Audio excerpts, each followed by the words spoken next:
যুক্তরাজ্যে বাংলাদেশিদের সম্পদ জব্দ প্রমাণ করে টাকা পাচার হয়েছে। মন্তব্য গভর্নরের। অর্থ উদ্ধারে দেশে বিদেশে মামলার উদ্যোগ।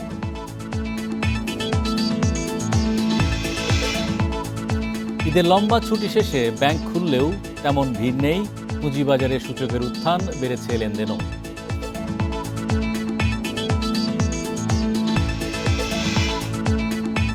নেপাল থেকে ৩৮ মেগাওয়াট জলবিদ্যুৎ আসছে বাংলাদেশে। ভারতীয় ট্রান্সমিশন চার্জ সহ প্রতি ইউনিটের দাম প্রায় ৭.৫ টাকা। আমন্ত্রণ অর্থনীতি সারাদিনে, আপনাদের সাথে আছি আমি হরি সাহা। শুনছিলেন শিরোনাম, এবার জানাবো বিস্তারিত। যুক্তরাজ্যে বাংলাদেশিদের সম্পদ জব্দ হওয়াই প্রমাণ করে দেশ থেকে টাকা পাচার হয়েছে। পাচার হওয়া এসব অর্থ ফেরত আনতে শিগগিরই আইনি প্রক্রিয়া শুরু হবে বলে জানিয়েছেন বাংলাদেশ ব্যাংকের governor doctor Ahsan H Mansur. দুপুরে মতিঝিলে কেন্দ্রীয় ব্যাংকে সাংবাদিকদের তিনি এসব কথা জানান। তিনি বলেন, ব্যাংক একীভূত একটি চলমান প্রক্রিয়া, তবে কর্মীদের আতঙ্কিত হওয়ার কিছু নেই। অর্থনীতির অবস্থা পর্যালোচনায় গঠিত শ্বেতপত্র কমিটির তথ্য মতে বিগত ১৫ বছরে ব্যবসায়ী, রাজনীতিবিদ, আমলাদের সংঘবদ্ধ চক্রের দুর্নীতির মাধ্যমে দেশ থেকে পাচার হয়েছে $২৩৪ বিলিয়ন। এসব অর্থের বেশিরভাগ চলে গেছে দুবাই, যুক্তরাষ্ট্র ও যুক্তরাজ্য সহ বিশ্বের বিভিন্ন দেশে। পাচার হওয়া অর্থ ফিরিয়ে আনতে একের পর এক পদক্ষেপ নিচ্ছে অন্তর্বর্তী সরকার। সম্প্রতি যুক্তরাজ্যের সফর শেষে সংবাদ সম্মেলনে বাংলাদেশ ব্যাংকের গভর্নর বলেন, বিদেশ থেকে অর্থ ফিরিয়ে আনা এই সরকারের অন্যতম লক্ষ্য। বলেন, অর্থ পাচার রোধ এবং পাচার হওয়া অর্থ ফেরত আনতে দেশ ও বিদেশে মামলা করতে পারে সরকার। তবে কী ধরনের মামলা করা হবে এবং কিভাবে তা পরিচালনা করা হবে সে বিষয়ে সিদ্ধান্ত নেবেন আইনজীবীরা। আউট অফ কোর্ট সেটেলমেন্ট যদি যেতে হয়, সেটাও একটা প্রক্রিয়া। সেখানে তখন লয়াররা আলাপ করবে এবং তারা ক্লায়েন্টদের সাথে, দুই পক্ষের ক্লায়েন্টের সাথে আলাপ করে যে একটা সমঝোতা আসতে পারে কিনা, সেটাও একটা প্রক্রিয়া। এই সিদ্ধান্ত সরকারকে নিতে হবে। সংবাদ সম্মেলনে গভর্নর বলেন, যুক্তরাজ্য ও যুক্তরাষ্ট্র থেকে পাচার হওয়া অর্থ ফেরত আনা অপেক্ষাকৃত সহজ হলেও অন্য দেশ থেকে এ প্রক্রিয়ায় পাচার হওয়া সম্পদ উদ্ধার করা কঠিন। তবে সব দেশের সাথেই আলোচনা চলছে।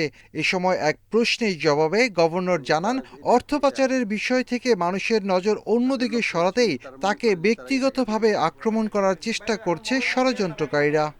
আমার ছেলে মেয়েরা কী করছে না করছে, অ্যাডাল্ট ছেলে মেয়ে, তারা তাদের লাইফ নিয়ে থাকবে। বাড়ি কিনবে না গাড়ি কিনবে, কোন দেশে থাকবে, কোথায় বিয়ে করবে, সেটা তাদের ব্যাপার। এটা আমার কোনো ব্যাপার নয়।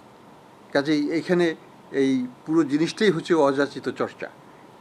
এটাতে আমাদের যাওয়াই উচিত নয়। এবং যদি কোনো প্রমাণ থাকে যে আমি $1 পাঠিয়েছি, আপনার প্রমাণটা নিয়ে আসেন। এ সময় গভর্নর বলেন, ব্যাংক একীভূত হলে ব্যাংকের অনেক শহরের শাখা বন্ধ হলেও গ্রামে নতুন শাখা চালু হবে। ফলে কর্মসংস্থানের কোনো সংকট হবে না। যে কোনো কেন্দ্রীয় ব্যাংক এবং শফিল আলম সুজন, ইন্ডিপেন্ডেন্ট নিউজ, ঢাকা। এদিকে ঈদ উপলক্ষে টানা 10 দিন বন্ধের পর রোববার খুলেছে দেশের সকল ব্যাংক। দিনের শুরুতে গ্রাহকদের আনাগোনা কম থাকলেও বেলা বাড়ার সাথে সাথে বেড়েছে উপস্থিতি।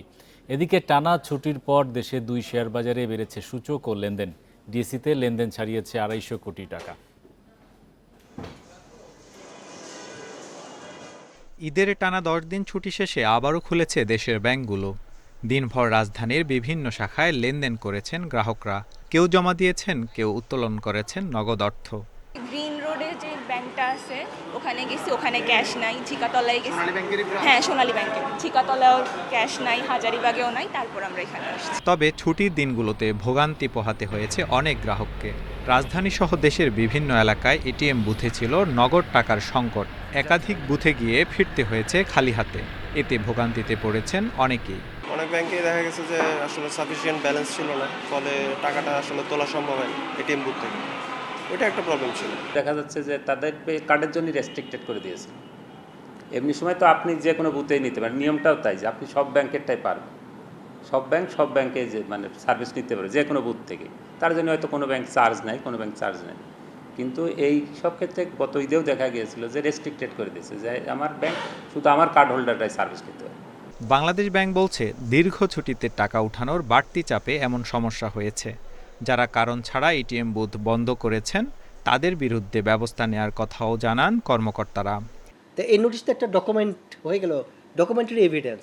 আমি তো এটা দেখেই তাকে বলতে পারবো যে আপনি এই ধরনের নোটিশ সার্ভ করলেন কি হবে, যেখানে আমার নির্দেশনা আছে কোনো এটিএম বুথেই মানে অর্থ ছাড়া থাকবে না, এবং আপনারা মানে সিকিউরিটি এনশিওর করবেন এবং মানুষের নিরবচ্ছিন্ন সেবাও যাতে আপনি এনশিওর করবেন, সেটা বলেই আপনি আমার কাছ থেকে এই এটিএমের জন্য লাইসেন্স নিয়েছেন। তারপরে এই নোটিশ আপনি কী হবে, এটা ইলিগেল একটা নোটিশ। এদিকে সপ্তাহের প্রথম কার্যদিবসে শেয়ার বাজারে দিনের শুরুতে শঙ্কা থাকলেও শেষে স্বস্তি দেখা গেছে। ডিএসইর প্রধান সূচক ডিএসইএক্স 14.91 পয়েন্ট বেড়ে দাঁড়িয়েছে 4,724 পয়েন্টে। লেনদেন হয়েছে 263 কোটি 2 লাখ টাকার শেয়ার। সিএসইর সার্বিক সূচক বেড়েছে 45 পয়েন্টের বেশি। Tarek Hossain, independent news, Dhaka. পাচারের অর্থ ফেরানোর উদ্যোগ নিয়ে গভর্নর সাংবাদিকদের সঙ্গে সংবাদ সম্মেলন করেছেন। সেইখানে উপস্থিত ছিলেন আমাদের সহকর্মী শফিউল আলম সুজন। বিস্তারিত জানতে বার্তাকক্ষ থেকে তিনি আমাদের সঙ্গে যুক্ত হচ্ছেন। সুজন, আপনি তো সেই সংবাদ সম্মেলনে ছিলেন। গভর্নর আসলে নির্দিষ্ট করে কি বলেছেন? আসলে যুক্তরাজ্যের বাইরেও কোন কোন দেশে পাচার হওয়া অর্থের খোঁজ পাওয়া গেছে এবং সেই সব দেশের থেকে অর্থ ফেরাতে কী ধরনের উদ্যোগ আসলে নেওয়া হচ্ছে? আপনি জানেন যে বিগত আওয়ামী লীগ সরকারের আমলে এই আমলটাতে কিন্তু আসলে যেই পরিমাণ টাকার পাচার হয়েছে, শুধু ব্যাংকিং চ্যানেলের মাধ্যমে 2.5 থেকে 3 লাখ কোটি টাকার মতো ব্যাংকিং চ্যানেলে দেশের থেকে আসলে অর্থ পাচার হয়েছে। অর্থগুলো পাচার হওয়ার কিন্তু বিভিন্ন প্রক্রিয়া আছে। সে কখনো হুন্ডির মাধ্যমে হয়েছে, কখনো ওভার ইনভয়েস ও আন্ডার ইনভয়েসের মাধ্যমে এই পাচার হয়েছে। গভর্নর যে কথাগুলো আজকে সংবাদ সম্মেলন কথা বলেছেন, আপনি এটাও জানেন যে কিছুদিন আগে গভর্নর এই যুক্তরাষ্ট্রে গিয়েছিলেন। এই যুক্তরাজ্যে যাওয়ার পর সেখানে কিন্তু প্রধান উপদেষ্টাও ছিলেন। এই যে যুক্তরাষ্ট্রে গিয়েছে এবং এই ক্ষেত্রে কিন্তু তারা অর্থ পাচারের কিন্তু প্রাথমিক একটি ধারণার সাথে কিন্তু একটি মামলার যে প্রক্রিয়াতে যাবে, সেই প্রক্রিয়ার জন্য কিন্তু আইনজীবীদের সাথে কথা বলেছেন। এবং এই আইনজীবীদের সাথে যখন কথা বলেছেন তখন কিন্তু আইনজীবীরা তাদেরকে বিভিন্ন ধরনের মামলার কথা বলেছেন। একটা হচ্ছে যে এই মামলাগুলো আসলে কোন প্রক্রিয়ায় করা হবে, কোন প্রক্রিয়ায় করা হলে আসলে এই মামলা করা হলে পরবর্তীতে অর্থ উদ্ধার করা হবে, সেই বিষয়টি কিন্তু আসলে গুরুত্বপূর্ণ। সেই ক্ষেত্রেই কিন্তু আসলে সরকারকে সিদ্ধান্ত নিতে হবে যে আসলে কোন প্রক্রিয়ায় এখানে সিভিল মামলা করা হবে নাকি ক্রিমিনাল মামলা করা হবে, সেই বিষয়টা কিন্তু আসলে গুরুত্বপূর্ণ। সেই কোন মামলা করলে এবং কে কীভাবে দোষী, সেই সবগুলো বিষয় কিন্তু আসলে আইনজীবীদের সাথে কথা বলা হবে এবং আইনজীবীরা কিন্তু এই বাংলাদেশে আসবে এবং আইনজীবীদের সাথে কথা বলেই কিন্তু পরবর্তীতে এবং সিদ্ধান্ত নেওয়া হবে কোন মামলাগুলি বাংলাদেশে করা হবে, কোন মামলাগুলি বিদেশে করা হবে। এবং সেই প্রক্রিয়ার মাধ্যমে যে মামলাগুলি করা হবে এবং সেই প্রক্রিয়ার কিন্তু একটু ধীরগতি হলেও কিন্তু গভর্নর আমাদেরকে বলেছেন সেই প্রক্রিয়ার মাধ্যমে আসলে মামলার মাধ্যমে অর্থ উদ্ধার করা সম্ভব। এবং অর্থ উদ্ধার করলেই কিন্তু শুধু যে এই ব্যাপারটা নয়, এবং আরেকটি কথা বলেছে যে সেটেলমেন্ট, ঠিক আছে, বা সমঝোতার মাধ্যমে কিন্তু আসলে দেখা যাচ্ছে কি গভর্নর বলেছেন যে অর্থ উদ্ধার করা হবে। কারণ অর্থ উদ্ধার একটি দীর্ঘ প্রক্রিয়া। আপনি জানেন আমি এই সমঝোতার বিষয়টা একটু বিস্তারিত জানতে চাচ্ছি। গভর্নর এর আগেও বলেছিলেন যে পাচারকারীদের সাথেও হয়তো কথাবার্তা বলবেন বা সমঝোতার চেষ্টা চলবে, যে তারা যদি নির্দিষ্ট শর্তে দেশে টাকা ফেরত আনে সে বিষয়ে তিনি প্রস্তাব দিবেন। আসলে সুনির্দিষ্টভাবে কি বলেছেন, বিস্তারিত যদি একটু জানান। আপনি জানেন যে অর্থ পাচার হয়, যখন অর্থ পাচার হয় তখন অর্থগুলো কিন্তু বিভিন্ন প্রক্রিয়ায় আসলে যায়। এই প্রক্রিয়াটা কখনো সরাসরি একটি দেশে যায়, কখনো একটি দেশের মাধ্যমে অন্য একটি দেশে যায়। এই ক্ষেত্রে কিন্তু আসলে প্রমাণ করা খুব কঠিন হয়ে পড়ে যে এই আইনের মাধ্যমে যে প্রক্রিয়াতে আসলে এই যাবে সেই প্রক্রিয়াটা কিন্তু জটিল, এবং জটিল বলতে 4 থেকে 5 বছর পর্যন্ত আসলে অর্থ উদ্ধারের ক্ষেত্রে লেগে যায়। এই ক্ষেত্রে গভর্নর সবচেয়ে বেশি জোর দিয়েছেন। এর আগেও আমাদেরকে বলেছেন যে সমঝোতার মাধ্যমে, সমঝোতাটা এইরকম অর্থে হবে যে বাংলাদেশের বিভিন্ন যারা ভাবে পাচার করেছে সেই ক্ষেত্রে ওই ব্যক্তি বা প্রতিষ্ঠানকে বা গোষ্ঠীকে সাথে সমঝোতা হবে যে তাদের মাধ্যমে যে তারা এই দেশে অর্থ ফিরিয়ে আনবে, এবং তাদের মাধ্যমে অনেক সময় দেখা যায় এই দেশের ব্যবসা প্রতিষ্ঠান বা তাদের এই সম্পদ কিন্তু আসলে জব্দ করা হয়েছে।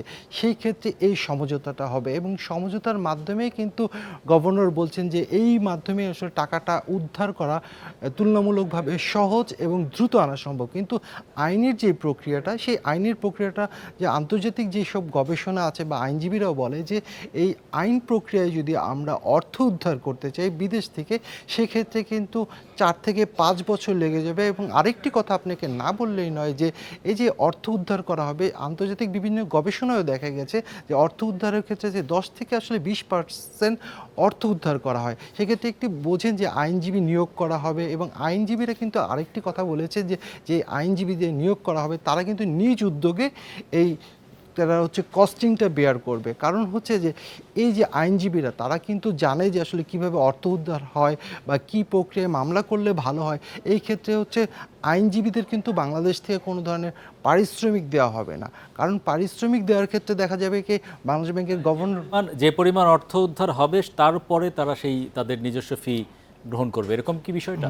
জিনিসটা হচ্ছে যে এরকম যে পরিমাণ অর্থ উদ্ধার করা হবে তার একটি পার্সেন্টেজ আইনজীবী আসলে তাদের সার্ভিস চার্জ বলেন বা তাদের এই যে কাজকর্ম করেছে যেটা যে অর্থ উদ্ধারে, সেই ক্ষেত্রে কিন্তু আসলে তাদেরকে দেওয়া হবে। সর্বোপরি বলতে যায় যে অর্থ উদ্ধারের ক্ষেত্রে কিন্তু অন্তর্বর্তী সরকার নানা ধরনের পদক্ষেপ নিচ্ছে এবং জোরালো ভূমিকা নিচ্ছে। ধন্যবাদ সুজন আমাদের সঙ্গে যুক্ত হওয়ার জন্য।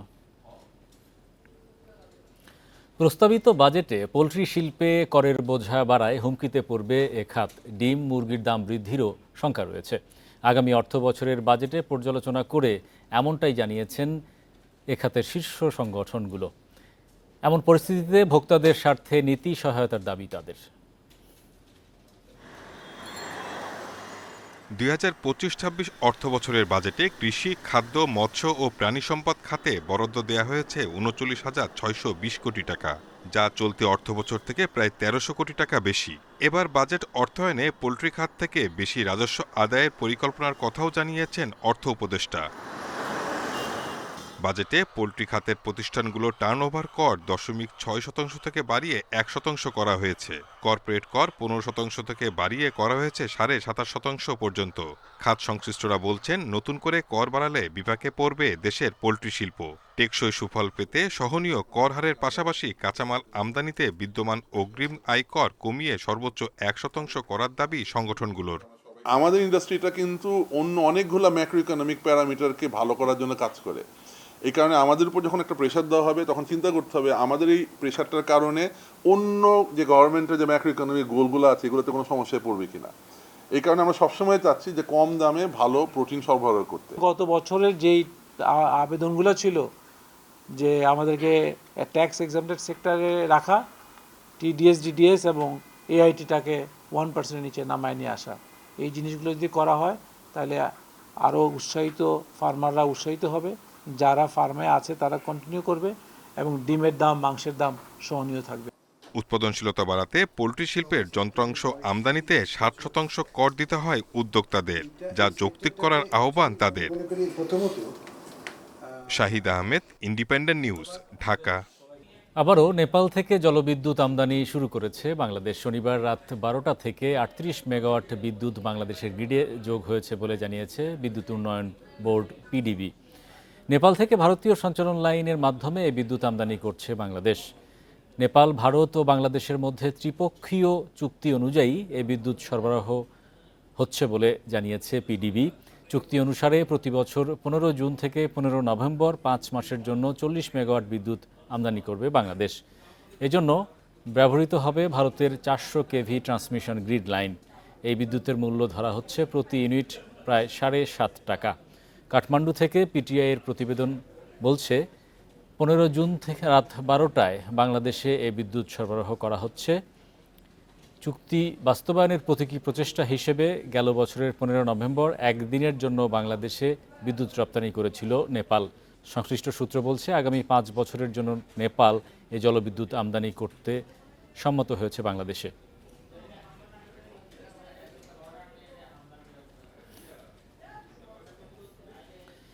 ঈদের ছুটি শেষে 10 দিন পর বেনাপোল বন্দরে আমদানি রপ্তানি শুরু হয়েছে। এতে বন্দর এলাকায় আবারও ফিরে এসেছে কর্মচাঞ্চল্য।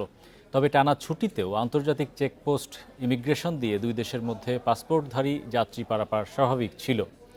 বেনাপোল বন্দরের উপপরিচালক মামুন কবির তরফদার জানান, 5 জুন থেকে 14 জুন পর্যন্ত টানা সরকারি ছুটি থাকার কারণে বেনাপোল বন্দর দিয়ে আমদানি রপ্তানি বাণিজ্য সহ বন্দরের সকল ধরনের কার্যক্রম বন্ধ ছিল। ছুটি শেষে আজ সকাল থেকেই আমদানি রপ্তানি বাণিজ্য পুনরায় শুরু হয়েছে। পুরোদমে চলছে বন্দরে পণ্য ওঠানামা ও খালাসের কার্যক্রম। এদিকে ঈদের ছুটির পর চাঁপাইনবাবগঞ্জের সোনা মসজিদ স্থলবন্দরে কার্যক্রম শুরু হয়েছে। তবে ভারতের কাস্টমস কর্তৃপক্ষের কারিগরি সমস্যার কারণে দুপুর পর্যন্ত পণ্যবাহী ট্রাক আসেনি বন্দরে।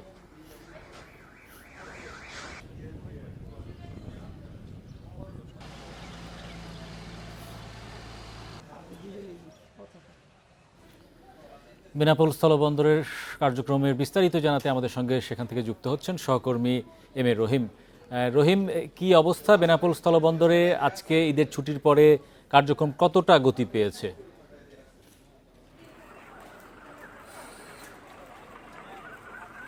জানেন, আমি এখন দাঁড়িয়ে আছি দেশের বিরাট স্থল বন্দর বেনাপোল।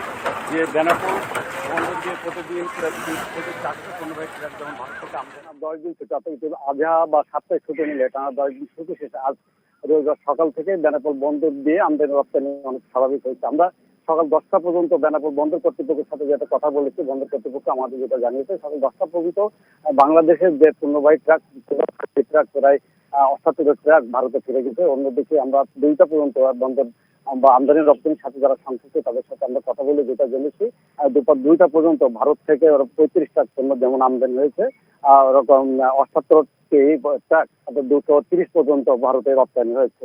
আর যেহেতু বন্দরের দীর্ঘদিন বন্দর বা কাস্টম ওপেন হয়েছে, এই কারণে বন্দর বা কাস্টমস অনেকটা প্রাণ চঞ্চল শুরু হয়েছে। বন্দরে আমদানি রপ্তানি কিন্তু যে পণ্য লোড আনলোড অনেকটা স্বাভাবিক হয়েছে। তবে অন্য দিনের মতো যে আমদানি রপ্তানি বাণিজ্যের যে গতিটা আছে, হয়তো যারা দীর্ঘদিন ছুটি ছিল অনেকে কর্মস্থলে না আসায় অর্থাৎ সেভাবে প্রাণ চাঞ্চল্য শুরু হয়নি। আমরা যেটা দেখেছি, আমরা দেখাতে চেয়েছি যে বেনাপোল বন্দরের যে আমরা টার্মিনাল ভেহিকল কার্গো ইয়ার্ড, যে এখানে সবসময় প্রাণ চাঞ্চল্য থাকে, শত শত পণ্যবাহী ট্রাক এই সড়ক দিয়ে বা এই বাইপাস সড়ক দিয়েই ভারত ও বাংলাদেশের মধ্যে আমদানি রপ্তানি হয়ে থাকে। আজকে দীর্ঘ 10 দিন ছুটি শেষে কেমন প্রাণ চাঞ্চল্যতা, আমদানি রপ্তানি ট্রাক সে ধরনের বেনাপোল বন্দরে প্রবেশ করেনি, ওভার দিকে ট্রাকটা পলে প্রবেশ করেনি। বন্দরের সাথে সংশ্লিষ্ট আমাদের যারা জানিয়েছে, অর্থাৎ আগামীকাল থেকেই পুরোদমে এই প্রাণ চাঞ্চল্যের অনেকটা ফিরে পাবে। অর্থাৎ দীর্ঘ 10 দিন পরে যেহেতু অনেকে যারা কাস্টম বন্দর সাথে সংশ্লিষ্ট তার দীর্ঘ ছুটি ছিল, এখনো কর্মস্থলে পুরোপুরি যোগদান না করা তৈরি হয়েছে। তবে বন্দরে আমদানি রপ্তানি কিন্তু পণ্য লোড আনলোড অনেকটা স্বাভাবিক হয়েছে। আমরা কথা বলেছি 4টার দিকে পর্যন্ত তারা আমাদেরকে যেটা জানিয়েছেন যে বেনাপোল বন্দরে যে পূর্বের যে মালামাল। ধন্যবাদ এম এ রহিম আমাদের সঙ্গে যুক্ত হওয়ার জন্য। বেনাপোল দিয়ে নতুন 2 রুটে রেল চলাচল শুরুর পর 3 মাসে রাজস্ব আয় বেড়েছে দ্বিগুণ। এই সময়ে কমে গেছে চোরাচালান। এছাড়া রেলের সেবায় খুশি যাত্রীরাও। ট্রেনের নিরাপত্তা নিশ্চিত করা সহ চোরাচালান রোধে কাজ করছে রেল পুলিশ। এ অবস্থায় ভবিষ্যতে রাজস্ব আয় আরও বৃদ্ধির আশা রেল কর্তৃপক্ষের। দেশের বৃহত্তম স্থলবন্দর বেনাপোলের সাথে দীর্ঘদিন একমাত্র যোগাযোগ ব্যবস্থা ছিল সড়কপথ। 2000 সালের পর ধীরে ধীরে শুরু হয় বেনাপোল, ঢাকা, খুলনা ও কলকাতার মধ্যে যাত্রী ও মালবাহী ট্রেন চলাচল। তবে চোরাচালান বাড়ায় ভোগান্তিতে ছিলেন যাত্রীরা।